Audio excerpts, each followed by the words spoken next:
Hey, sweetie, what are we doing?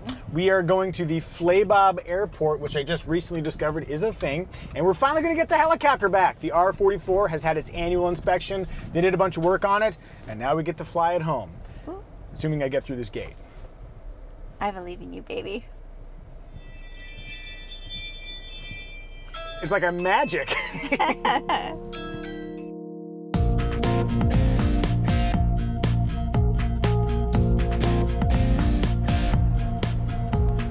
This environmental B-roll brought to you by Flying Eyes Sunglasses. Everything looks better with Flying Eyes. It does look better. By moving my helicopter, you consent to me filming you. Oh, that's not true.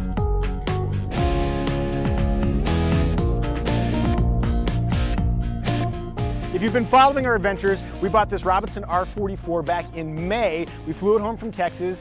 We made a couple videos, check them out right over here. And on May 31st, I dropped it off with Creative Rotorcraft Maintenance, the kind guys that have been taking care of my helicopters for many, many years now. And it's been getting its annual inspection ever since then and doing a bunch of work. Let's find out what they did. With me, Eric Rodriguez. Okay, what all did you do to the helicopter? So this thing, we got into it pretty in depth. You wanted fuel bladders in this thing installed? Yeah. They had the all aluminum tanks before. So we ripped those out, we put new ones in there. The skins on the tank come much larger than what the helicopter can fit, so we have to trim it down. None of the holes are drilled, so you have to sit there and take tons of tiny measurements and measure like 1,000,000 times and drill once. Yeah. And hopefully everything lines up perfectly, and it did. The reason why we did that is because we were gonna fly with my daughter, and she's like 6 years old, and if you get into like some sort of incident where you have like a hard landing and the tank ruptures, you can have a post-crash fire, and like I don't trust my 6-year-old to flee a helicopter with great speed. So this little bit right here that you can't even tell we did anything was a really, really important deal for us. While we were there, we noticed that your transmission mounts were bad. Yeah. That was due to your servos leaking. Okay. So first thing we did was pull the servos, send them out to Robinson. They repaired them and we reinstalled them. So we pulled the transmission, installed 4 new mounts on that, and that's gonna get rid of a whole lot of vibrations and should take care of everything for a lot longer time. What's funny too is that when we flew it back, I'm like, oh my gosh, this thing flies so smooth. And then you guys are finding ways that it was even vibrating probably more than it should have. Correct. Including like there was like some mounts down here. These bolts here? Yeah. They secure your engine frame that secures your engine to the aircraft, and those were not installed. They were installed on the pre-buy, and then for whatever reason they removed them and just never reinstalled them. So you flew here without them, and we put in new ones, torqued them, and you're all good to go. What I'm hearing is that even though the helicopter seemed great by Mica standards, when I leave here it should be even greater? That is the plan. All 3 engine mounts were done. They're brand new, and once again that should get rid of a whole lot of vibrations there.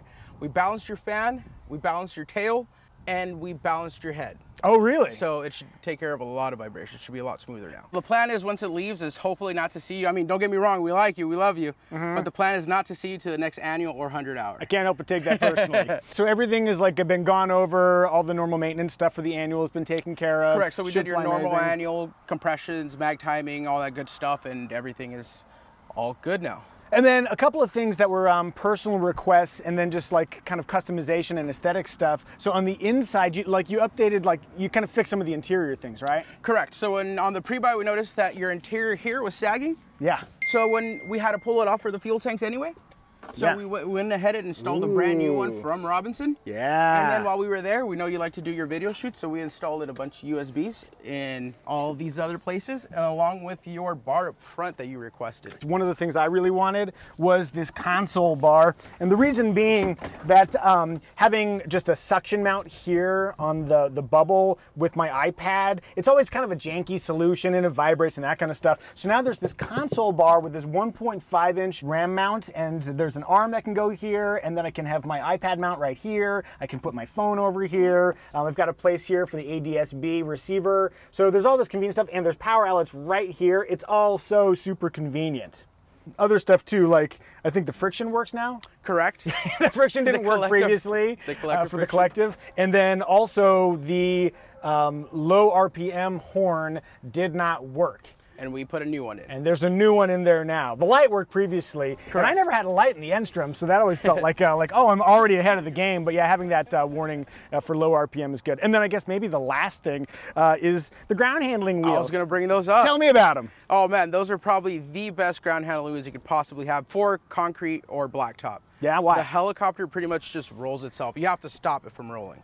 Like your regular rubber tires are going to give you a lot of resistance on the ground.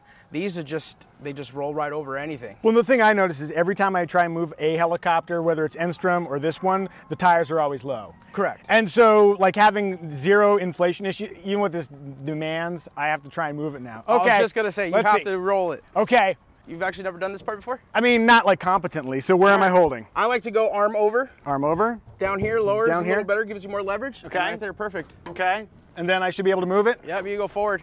It's so weird. Oh, hey, there we go. The hardest part is getting it started. Once you get it started, you have to stop it. Hey, sweet. I can go this way, I can go this way. Awesome. That's like so much better. Look, I'm rolling my helicopter and loving it. Sweet. Oh, you know what? Special call out. Seriously, Luke. The reason why we're at Flaybob is because we needed to paint the tanks to make sure they match, and the paint is so good. Guillermo, right? Correct. Memo's Paint Customs. Oh my gosh! Like the paint quality, it just looks awesome. It's so good. It's glossy. I'm just gonna stare at it for now. Look, we see each other. I think he's staring at me.